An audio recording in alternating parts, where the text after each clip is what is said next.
Very good evening. Welcome to the debate. ఆంధ్రప్రదేశ్లో ఇప్పుడు ఒక కొత్త రకమైన చర్చ మొదలైంది. అదేంటంటే కొంతమంది తెగ బాధపడుతున్నారు. అంటే చంద్రబాబు ప్రభుత్వం కూడా కక్ష సాధింపులకు దిగుతోందా, వాళ్ళు అలా చేస్తున్నారనే కదా అన్నది. ఇప్పుడు ఈ ప్రభుత్వం కూడా అట్లాగే కక్ష సాధింపులకు దిగితే ఇంకా వాళ్ళకి వీళ్ళకి తేడా ఏముంటుంది, ఇట్లాంటిది ఏదో కొంచెం సన్నాయి నొక్కులు, లేకపోతే మరి అది ఇంటెన్షనల్గానే అవతల వాళ్ళకి సింపతి క్రియేట్ చేయడం కోసం ఇటు మాట్లాడుతున్నారో తెలియదు. కానీ కొంత మొదలైంది అక్కడక్కడ. అంత కక్ష సాధింపులు ఏం కనపడ్డాయో నాకైతే అర్థం కాలే. కక్ష సాధింపులు అంటే రాగానే ఏమన్నా ప్రజావేద కూలగొట్టారా ఏమన్నా? లేకపోతే ఎవరన్నా ఒక ముసలావిడ ఒక వృద్ధురాలు సోషల్ మీడియా పోస్ట్ని ఫార్వర్డ్ చేస్తే తీసుకెళ్ళి సిఐడి ఆఫీసులో కూర్చోబెట్టారా 24 గంటల పాటు? లేకపోతే ఒక డాక్టరు మాస్క్ అడిగితే రోడ్డు మీద పడుకోబెట్టి బట్టలు లేకుండా మండుటెండలో నిలబెట్టి అదేది పిచ్చివాడిని ముద్రేసి చచ్చిపోయేలాగా చేశారా? లేకపోతే డ్రైవరు మీద అనుమానంతో వాడిని కొట్టి చంపేసి డోర్ డెలివరీ చేశారా? ఏం లేవు కదా. అవి గతంలో జగన్మోహన్ రెడ్డి ప్రభుత్వంలో జరిగిన కొన్ని అధికార దుర్వినియోగాలు, అక్రమాలపైన ఎంక్వైరీలు వేస్తారు. వేయొద్దా చెప్పండి. వేయొద్దంటే మరి చంద్రబాబు నాయుడు గారికి చెబుదాం, మరి ఆపేస్తారేమో. 5 ఏళ్లలో ఎర్రచందనం స్మగ్లర్స్ని 5 ఏళ్లలో ఎవరెవరి మీద కేసున్నాయి అవన్నీ పెట్టొద్దిగా, వదిలేయండి, ఫ్రీ అప్ చేసేయండి వాళ్ళని. అలాగే లిక్కర్ మాఫియా 1000 కోట్లు, దాదాపు 80,000 కోట్లు, 1,00,000 కోట్ల దాకా తేలింది లిక్కర్ అక్రమాలు, అవినీతి. ఆ లిక్కరు ఎవరెవరు దొంగతనంగా గవర్నమెంట్కి సప్లై చేశారు, దేశంలో ప్రపంచం అంతా దొరికే బ్రాండ్స్ అక్కడ దొరకకుండా ఓన్లీ జే బ్రాండ్స్ ఎక్కడి నుంచి వచ్చినాయి, ఎందుకు వచ్చినాయి, ఎవరు అమ్మారు, వాటి మీద కూడా ఎంక్వైరీ వద్దంటే వదిలేమని చెబుదాం. మనం రికమెండ్ చేద్దాం. బాబు గారు చేస్తారు చేయరు నాకు తెలియదు, కానీ రికమెండ్ చేద్దాం. ఇటువంటి చాలా ఉన్నాయి కదా. శాండ్ మాఫియా ఈ మధ్య మొన్న గడిచిన వారం రోజులుగా సివిల్ సప్లైస్ మంత్రి నాదెళ్ల మనోహర్ గారు ఆల్ స్టేట్ అంతా తిరుగుతున్నారు, జిల్లాలు.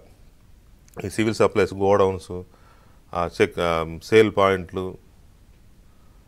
స్టాక్ పాయింట్లు ఇవన్నీ తిరుగుతున్నారు ఆయన చెక్కింగ్. అంటే ఇంతకుముందు సివిల్ సప్లైస్ మినిస్టర్గా ఆయన శాఖ ఏంటో కూడా అది తెలియదు ఇంతకుముందు. ఇప్పుడు ఈయనకి కొద్దిగా నాలెడ్జ్ ఉన్నవాడు తిరుగుతున్నాడు, అసలు ఏంటి సివిల్ సప్లైస్ అని. తిరిగితే అక్రమాలు బయటపడుతున్నాయి. రైస్ స్మగ్లింగ్, రీసైక్లింగ్ చాలా ఉన్నాయి. ఎక్కడెక్కడికో వేరే వేరే దేశాలకి ఎగుమతి అవుతున్నట్టుగా బయటపడుతుంది. వదిలేద్దామా?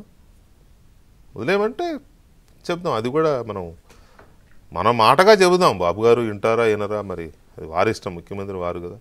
చెబుదాం, కక్ష సాధింపు వద్దండి. ఆ రైస్ స్మగ్లింగ్ చేసినటువంటి వాడి దారిని వాడిని బతకనివ్వండి, పందికొక్కుల్లాగా మెక్కారు, పోన్లేండి పాపం, వదిలేయండి. అలాగే వైను, జగన్మోహన్ రెడ్డి గారి ప్రభుత్వంలో తెలుసో తెలీదు ఎలకలు కూడా తాగినాయి అక్కడక్కడ. లిక్కర్ ఎలుకలు తాగినాయని అప్పుడు రికార్డుల్లో చూపించారు. వాటిని కూడా తీయొద్దండి పాపం, ఎలుకలు ఏదో అప్పుడు సరదాగా పార్టీ చేసుకునే మందు తాగి, ఇప్పుడు ఆ ఎలకల జోలికి కూడా వెళ్ళకండి, వదిలేయండి అని చెబుదామా? ఇది ఎక్కడ గోల?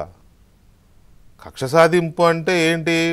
పనిగట్టుకుని ప్రభుత్వాన్ని విమర్శించిన వాడిని, లేకపోతే అమాయకుల్ని కేసులు పెట్టి వేధిస్తే, కొడితే, తంతే, చంపితే, పోలీసులు తీసుకెళ్ళి లాఠీ చార్జ్ చేస్తే, పోలీసులు తీసుకెళ్ళి లాకప్లో హింసిస్తే అది కక్ష సాధింపు.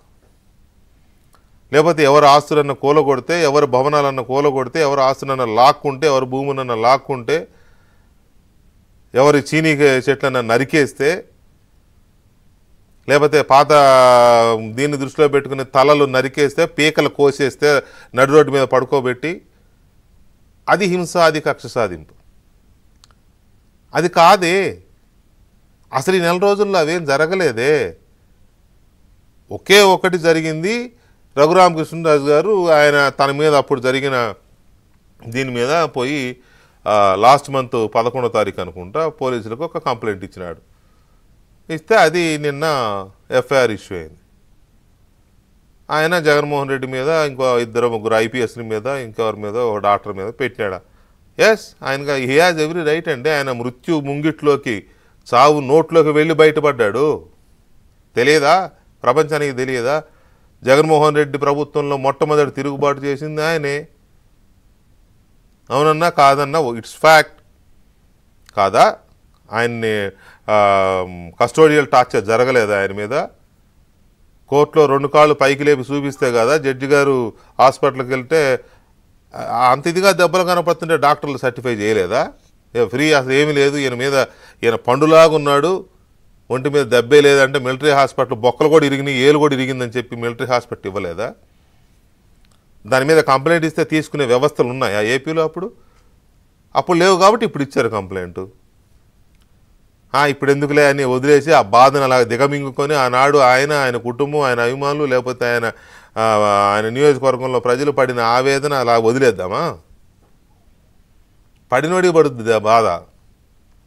ఎప్పుడు కూడా దెబ్బ తిన్నోడు మర్చిపోడు కానీ దెబ్బ కొట్టినోడు మర్చిపోవచ్చు, దెబ్బ తిన్నోడు మర్చిపోడు. అలాంటివి చాలా ఉన్నాయి. అలాగే లిక్కర్ మీద విచారణ మొదలైంది. 25,000 కోట్లు ఎవడమ్మ మొగుడు సొమ్మని లిక్కర్ ఆదాయాన్ని 25 ఏళ్ళకు వచ్చే ఆదాయాన్ని ఇప్పుడే తాకట్టు పెట్టేసి ఆదాయం తెచ్చేస్తే అది వదిలేద్దామా? అది కక్ష సాధింపు అవుతుందా? ఏది కక్ష సాధింపండి? దాన్ని అసలు